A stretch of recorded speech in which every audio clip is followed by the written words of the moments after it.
Hey guys, and welcome back to another What's for Dinner video. I've got 3 delicious recipes to share with you. Let's get started. All right, so for tonight's dinner, I'm gonna make a baked chicken parm. I'll start by greasing my dish. I shared this, I think, once before, a little oil dispenser, and I am enjoying it. All right, so I'm gonna make the breaded mixture. I'll link the recipe for you. For the recipe that I'm pretty much following. I'm gonna probably make this a little bit less because I don't think I'm gonna have just quite as much chicken, but I'll have to see. Not really sure what that's gonna look like yet. But we got some panko breadcrumbs. Actually, mine are panko. The recipe calls for panko, but I'm sure any would be fine. Some Parmesan cheese, some dried oregano, some garlic powder, and some salt, and then pepper if you want as well. I'm just going to mix that together. And then I'm also gonna get 1 egg and beat that and put it in another dish as well. A shallow bowl is nice. My bowls are pretty wide like this, so they work well usually, but pie plates are also a good option for this kind of thing. All right, so hopefully my chicken is thawed. Okay, it's not totally thawed, but it's pliable. So I'm going to dry this really good. This is from the frozen bag of chicken from Aldi. So I took them out and put them in the bowl earlier today. See, there's lots of liquid at the bottom of the bowl. I'm just gonna do my best, get any ice pieces off. I did put on gloves, because if you're new here, I don't enjoy handling raw meat. Especially when I gotta get my hands in there. If it's just a quick move of something, I can handle it, but I got 3 pieces here, but as you can see, they're not all the same size. So you can butterfly these, you can pound them out thin to get them even if you want. I think this one I might just leave as is. I'm just going to butterfly them and try not to cut my hand. This is not the safest way to hold the chicken. All right, so these are not exactly even-sized pieces, but I tried to have them even-sized thinness. Again, just pound them out if you want. We're going to dip in the egg mixture, egg, and the bread, and make sure you really pat in your bread and cheese mixture. We're gonna place in our prepared dish. We're just gonna do that with all of them. I'm gonna put these in the oven at 400 for about 15 minutes, and then we will flip them. I also have some water coming up to boil to cook some pasta. All right, so I'm going to flip these over. Some of the breading did not stick great to the bottom, but it did recommend using foil in your pan, but I'm trying to avoid using foil. For various reasons. So we're just gonna scoop up some of the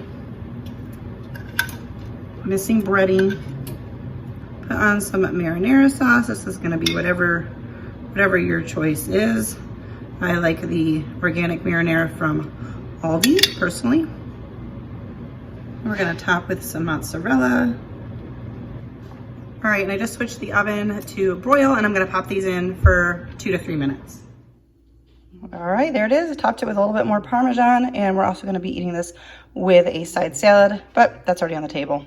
But you know what a salad looks like. All right, so for tonight, we're gonna have a very easy sheet pan meal. So I started by cutting up those little baby yellow potatoes, and I'm just gonna toss them in a bowl so we can season them. I'm gonna toss with some avocado oil, some salt, onion powder, and garlic powder. And I'm just gonna toss them to coat them really well. I'm gonna do just a little bit of ranch seasoning. All right, and I've got a sheet pan. I actually just got some new pans because I realized I need to get rid of my aluminum ones for health reasons.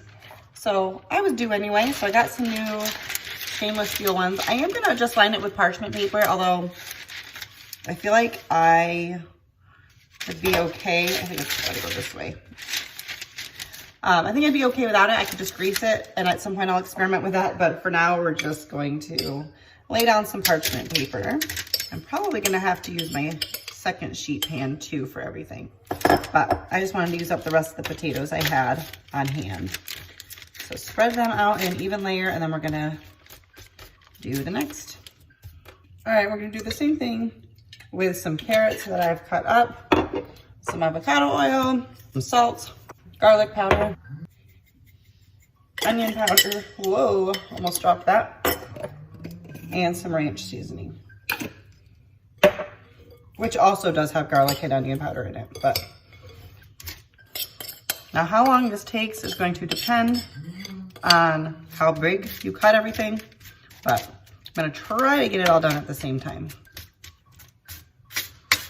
I'm gonna try to make room here and get, so I can put my chicken on this pan as well. I don't wanna overcrowd it, but I would like to get it on one pan. All right, so I got them to fit on there. These chicken breasts are not as thawed as I would like them to be, but we're gonna make them work. So I'm seasoning them with some salt.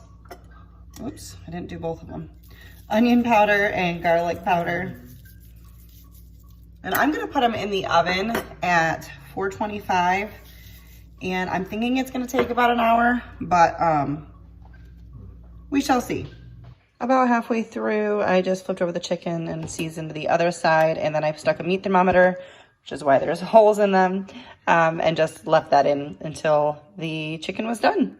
So that's it. Easy cleanup too, which I'm super excited about. All right, super easy prep, and didn't take long in the oven. I think mine went in for maybe 40 minutes altogether, but it's gonna depend on the cut of meat and all that. But that's it for dinner tonight. All right, guys, so for tonight's dinner, we're gonna be having some homemade chicken noodle soup. I need to cook the chicken. So I'm just actually gonna boil it. I'm gonna use whatever's left in this chicken broth carton, and then I'll put the rest water. So I'm gonna go get that in just a second. But I wanted to show you, I've also been making homemade chicken broth all day. I know, ironic, I'm using the carton, but this was open and needed to be used. So I had some chicken carcasses in the freezer along with some veggie scraps, plus I added in some more onion and celery. And this has been going for maybe 7 hours.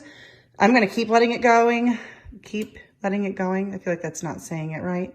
I'm gonna let it go for a little bit longer, but I will pull from this for the chicken soup itself. But right now I'm just going to add in some water and bring this to a boil and cook up our chicken breast.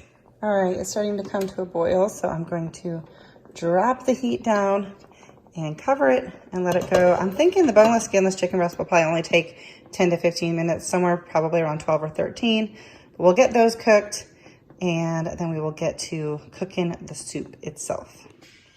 All right, so I already have my chicken done. Pulled that out, put it over here. I'm gonna be cutting that up or shredding it. We'll see what it feels like.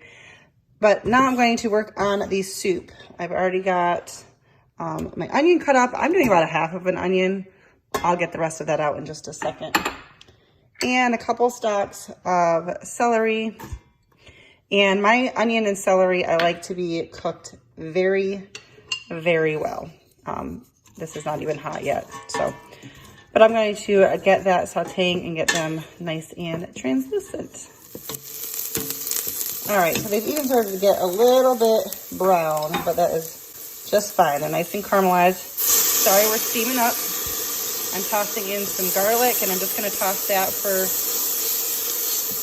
few seconds here. I'm also gonna dump in some carrots. This is about 2 large carrots. I always vary this based on whatever I'm in the mood for. I like to add lots of veggies to my soup. And I'm still letting my chicken stock go, but I did begin to strain off some. I've got 4 cups to get started with. I just was using this and ladling it in here. So that'll be what I get started with for the soup. I'm gonna go ahead and pour that in. I'll probably do another 4 cups or so. But just gonna get that in. I'm gonna bring this up to a simmer to cook the carrots. I think I'm gonna cook the noodles separately. Sometimes I do that so that the leftover noodles don't get like soggy. I can just store them separately and just put them in when we're using it. So for now, I'm gonna bring this up to a simmer and get our carrots cooked. I'll also add in some more chicken broth, and I'm in the process of cutting up the chicken. All right, so I think I added a total of 12 cups of broth. I'm gonna add in a couple of bay leaves here, and I did add in some thyme. Sorry, I'm steaming up here. It's either like the steam or I have to put on the fan, which makes it hard to hear. And then I'm also gonna salt this. I'm gonna salt it not too heavy, but pretty good, because my chicken broth does not have any salt in it, because I made it myself and I don't usually season it like that. So I'm gonna do a little bit of salt. You could do pepper if you want to, and we're just gonna let this go until the carrots are tender. And I've got water back here. Well, it's not boiling, but on the water, or on the heat, to boil to cook the noodles. I'm just gonna use some egg noodles. All right, so the carrots are tender. I'm gonna fish out the bay leaves. I just added in the chicken. I need to fish out the bay leaves, but I'm also gonna add in a can of drained corn. We like to add that to our chicken noodle soup. And then I'm going to thaw some frozen peas for my husband's soup. He can add those in. I do not care for peas, so I will not be doing that. And then I have the noodles in the back cooking here. These are the egg noodles that I put in, and I have no idea how much I put in. I just put some in. I'm also working on getting the rest of the chicken broth out. I gotta let it cool. I will, actually need to turn this off. And I will freeze it in 4-cup portions. I might do some of them in 2-cup portions as well. In Ziploc bags, lay them flat to freeze, and then we'll have some great homemade chicken broth as well. So I probably have another, this is a big pot. I'm guessing I have another 8 to 10 cups in here. So I will end up with a good amount in the freezer, plus plenty for our dinner. All right, there it is. Well, you can't see the noodles, they're at the bottom, but we just served up the noodles along with some soup. We have a lot of chicken noodle soup, so we will be having this for leftovers and maybe for lunches. I'll probably end up making some more noodles eventually, but that's it. Dinner for tonight, homemade chicken noodle soup. All right, so that's it for today's video. If you liked it, don't forget to give it a thumbs up. Subscribe if you're new, and I will see you in my next one. Bye, guys.